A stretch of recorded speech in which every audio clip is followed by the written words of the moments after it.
Vamos lá, gente, estou voltando aqui para o canal, tentando dar um pouco mais de carisma aqui para o canal. Eu escalei o Torresmo, que também é conhecido por Tarrasque, ele vai participar do vídeo hoje. E eu queria comentar um pouquinho sobre o final da nossa série de TV favorita, né? CPI está acabando amanhã, provavelmente, é o último episódio, e é um episódio que não vai acrescentar muito à trama, que provavelmente vai ser o depoimento de pessoas que participaram da questão da Prevent Senior, né? Então, eu vou fazer uma espécie de relatório do Aniello aqui da CPI. Foram 8 meses acompanhando. Eu acompanhei com muito interesse. Eu assisti literalmente todas as oitivas e li bastante, né, as matérias sobre o assunto e tal. E aí vamos traçar impressões gerais, né? O que foi a CPI e o que a gente pode esperar a partir de agora. Muito bem. Primeira pergunta óbvia é: vai ter pizza?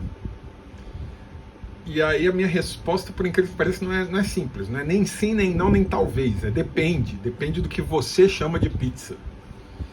Se você está querendo dizer, por vai ter pizza, vai ter o impeachment do Bolsonaro, aí infelizmente a maior chance é que sim, vai ter pizza, não vai ter impeachment do Bolsonaro. O pessoal deve até estar estranhando, quem me acompanha no Facebook sabe que eu fiz uma aposta e mantenho a aposta de que o Bolsonaro vai ser afastado do cargo até o mês de novembro. Eu fiz essa aposta, não foi por coincidência, lá pelo início da CPI, porque eu acreditava que uma das consequências prováveis da CPI seria o afastamento do Bolsonaro.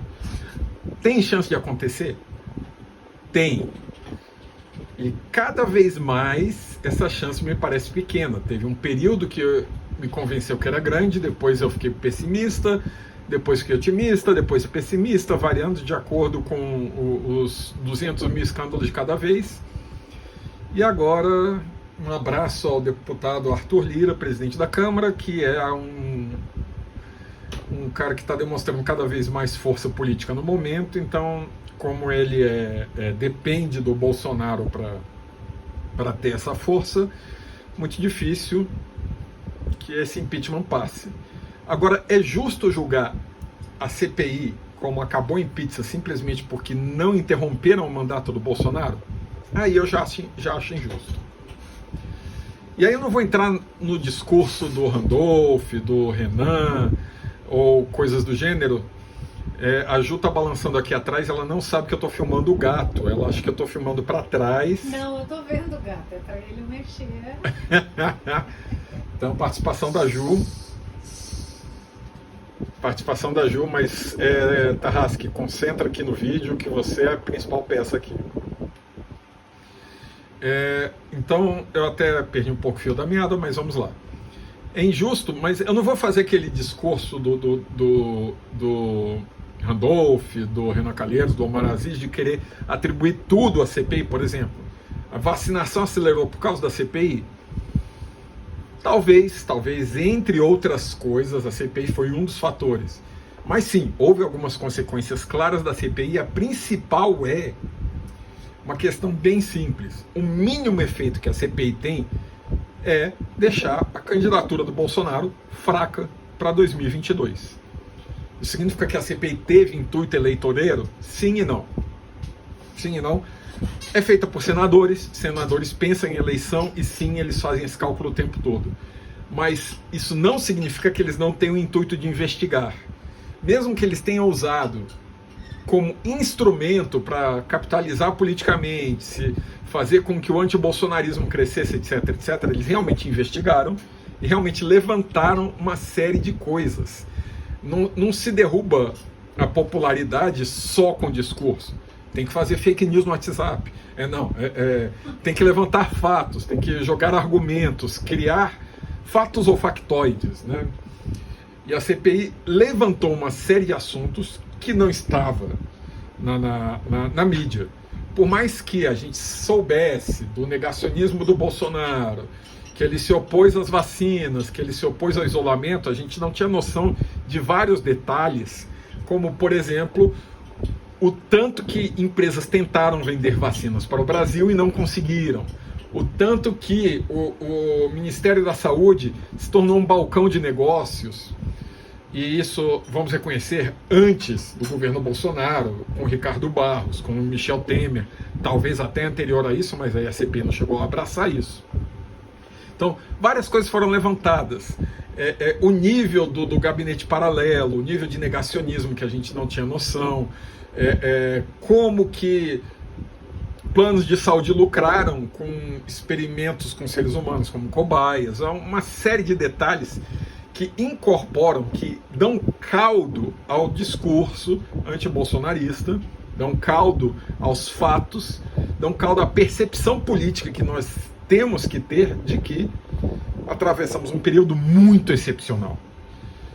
E se você é como o Tarrasque, ou como eu, que acreditam que o dia 7 de setembro foi uma tentativa grave de rompimento democrático, nós temos que dar um crédito especial à CPI por ter segurado a onda. Um crédito especial. Eu tenho a avaliação, vocês podem ver os outros vídeos e vão perceber isso, eu tenho a avaliação que o que aconteceu no dia 7 de setembro foi que o Bolsonaro, mais uma vez, tentou fazer com que outros adotassem a postura violenta que ele defende em tese, porque ele nunca bota o dele na reta, tentou fazer com que o povo, as forças de segurança, a polícia militar, as polícias em geral e as forças armadas comprassem a briga para ele e fizessem o autogolpe, o rompimento, para fechar o STF, etc, etc. E ele fez toda uma conjunção para que isso acontecesse no dia 7 de setembro, só que, principalmente por causa da CPI, isso foi esvaziado.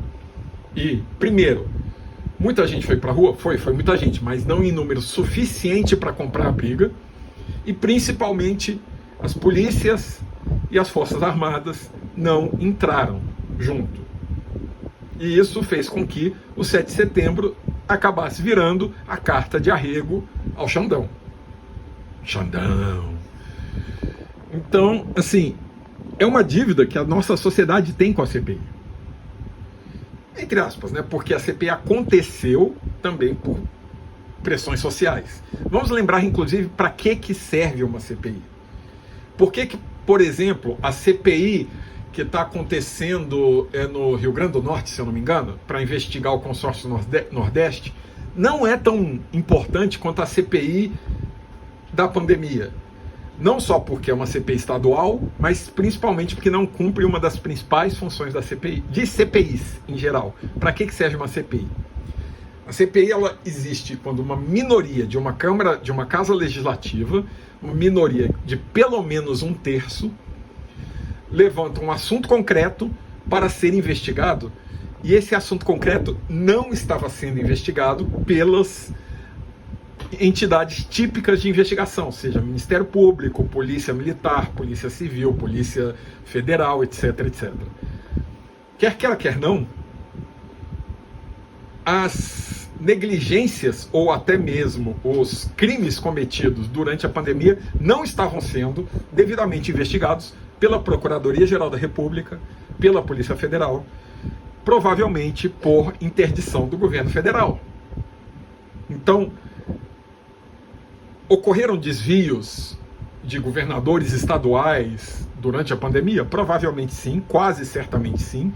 Não sei se tão espalhado quanto a tropa de choque governista quer dizer, mas provavelmente, por exemplo, eu não vi indícios graves disso no Dória, não sou dorista, o Dória é para mim uma pessoa nojenta politicamente, só estou dizendo que não há evidências claras de corrupção nesse sentido. No Dória, no Ricardo Leite, pessoas que os governistas adorariam envolver nessas coisas.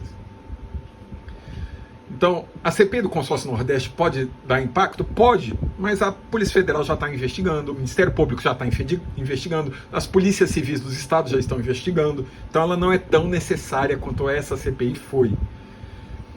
E por ela dar esse pontapé, não só um pontapé, por fazer, são 8 meses de investigação que não estava ocorrendo por outras vias, ela levantou uma série de questões que acabou enfraquecendo politicamente o governo e talvez tenha impedido uma ruptura no dia 7 e principalmente que uma coisa que eu ainda espero desse governo, a única coisa que eu ainda espero desse governo é que ele acabe. Quando esse governo acabar, as investigações iniciadas na CPI vão gerar consequências. Esse governo vai acabar no impeachment? Olha, atualmente eu acho que não. Mas uma hora ele vai acabar. Em 2022, na eleição, ou em algum outro momento, caso o Bolsonaro se reeleja, que Darwin me livre, até o Tarrasque levantou aqui revoltado. Pois bem, a CPI, então, ela cria, no mínimo, mesmo que ninguém seja punido, e eu acredito que algumas pessoas serão, mesmo que ninguém seja punido, ela cria, no mínimo, a transparência para o que aconteceu. Coisas que nós tínhamos ideias, noções e percepções subjetivas estão sendo objetivadas pela CPI. Ela levantou dados claros sobre as negativas de compra da Pfizer, o escândalo da Covaxin, o escândalo da Prevent Senior, o nível de negacionismo de Osmar Terra, etc, etc, e Yamaguchi, que a gente sabia que eram negacionistas, mas não tinha noção da dimensão que foi, como a comunidade médica brasileira foi conivente com os crimes, como que o Conselho Federal de Medicina colaborou para a inércia do governo. Tudo isso nós não tínhamos noção, e a CPI criou o espaço. Não foi somente ela que investigou, muito foi imprensa e às vezes ações da Polícia Federal, mas provocadas pelo movimento que a CPI criou. Então, nesse sentido, a CPI não pode acabar em pizza. Mesmo que ninguém seja punido, mesmo que o Bolsonaro fique rindo da minha cara até 2050, mesmo que o Flávio Bolsonaro seja eleito após o Jair Bolsonaro ser reeleito, mesmo que esse cenário de pesadelo aconteça, a CPI não vai acabar em pizza, porque ela levantou esses fatos. Mas o mais provável é que, diante de tantos fatos, tanta revolta social, pelo menos algumas dessas pessoas sejam punidas, não vou dizer exemplarmente, mas sejam punidas, não sei dizer até que ponto, mas sejam, no mínimo, execradas politicamente e preferencialmente presas. Talvez presas como o Roberto Jefferson foi na época do Mensalão, preso e solto depois de alguns anos, mas presos. E pode ser até que a gente consiga chamar a atenção do Tribunal Penal Internacional, batizado de Tribunal de Haia incorretamente, para discutir outras questões, que é uma questão paralela, que não está ligada à CPI, mas que precisa ser levantada, e pelo fato de que hoje não é exagero, é uma posição política aceitável chamar o presidente Bolsonaro de genocida, de criminoso contra a humanidade. O Tribunal de Haia talvez olhe para o Brasil, olhe para o que aconteceu para o Brasil e reanalise o que são crimes contra a humanidade, modernize esse conceito, incluindo aí, inclusive, negligência sanitária proposital, divulgação de fake news sanitários e, quem sabe, até atos contra o meio ambiente. É bem paralelo à CPI, mas é um ponto onde já acho que são 5 ações contra o Bolsonaro lá no Tribunal Penal Internacional, e a CPI vai levar esse relatório também para lá, dando mais escopo para o Tribunal Penal Internacional olhar com carinho para o que aconteceu no Brasil e reclassificar o que nós passamos. Então, no mínimo, a CPI transmite a mensagem para o Brasil e para o mundo de que uma parte significativa da população brasileira entende o que aconteceu aqui como o governo federal tentou nos matar. Não gosta do termo genocídio? Não gosta do termo crime contra a humanidade? O governo federal tentou nos matar. É isso, esse recado histórico que a CPI coloca como algo não vou dizer comprovado, mas algo defensável, uma corrente coerente de pensamento e talvez chegue ao ponto de transformar em algo comprovado no futuro.